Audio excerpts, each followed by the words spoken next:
Do Evangelho segundo São João. Estava próxima a Páscoa dos judeus e Jesus subiu a Jerusalém.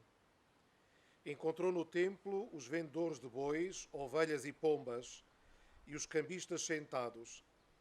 Então, depois de fazer um chicote de cordas, expulsou todos do templo e também as ovelhas e os bois.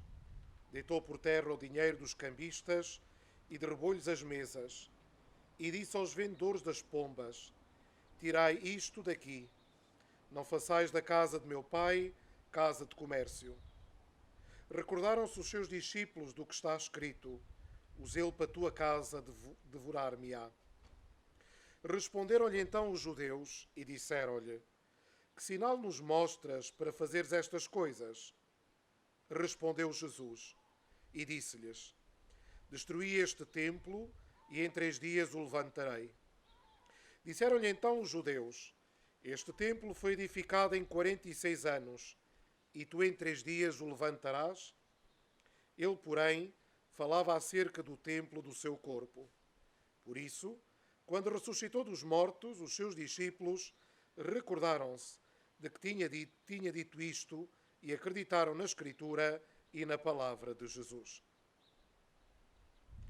Palavra da salvação.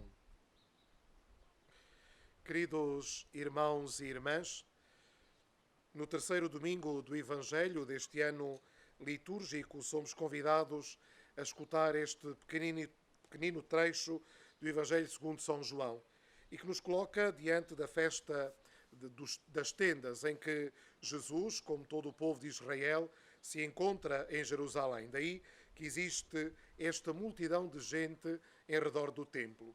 E iam para oferecer o sacrifício ao Senhor.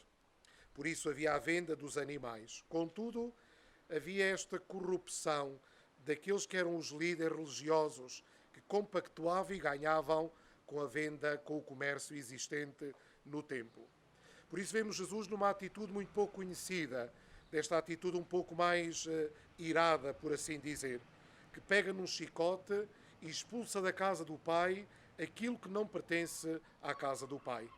O templo, a igreja, podemos assim hoje atualizar, não é um lugar de negócio. Não negócio das coisas materiais, não só essas, mas também não é negócio das coisas espirituais. Não entramos no templo para ter com Deus uma relação de negócio, de compra e venda, de promessa. Entramos no templo para estar em intimidade, em silêncio. Entramos no templo para rezar, para estar na casa do Pai. E por isso fica esta primeira pista. Este templo, muitas vezes, podemos pensar nas pedras das igrejas, mas este templo podemos ser cada um de nós, desde o dia do nosso batismo. E olhemos ao nosso coração e perguntemos-nos, se Jesus viesse hoje, que vendilhões, que comerciantes, que mercadorias, que expulsaria do meu coração, que tiraria daqui para que o meu coração fosse verdadeiramente o templo, a casa do Senhor. A segunda pista para este Evangelho tem que ver depois do diálogo entre Jesus e os fariseus. Quando Jesus diz, destruí este templo, em 3 dias eu edificarei.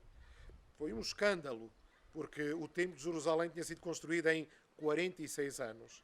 E Jesus dizia que em 3 dias poderia reconstruir o templo. É óbvio que Jesus não falava do templo das pedras, falava do templo que é o seu corpo.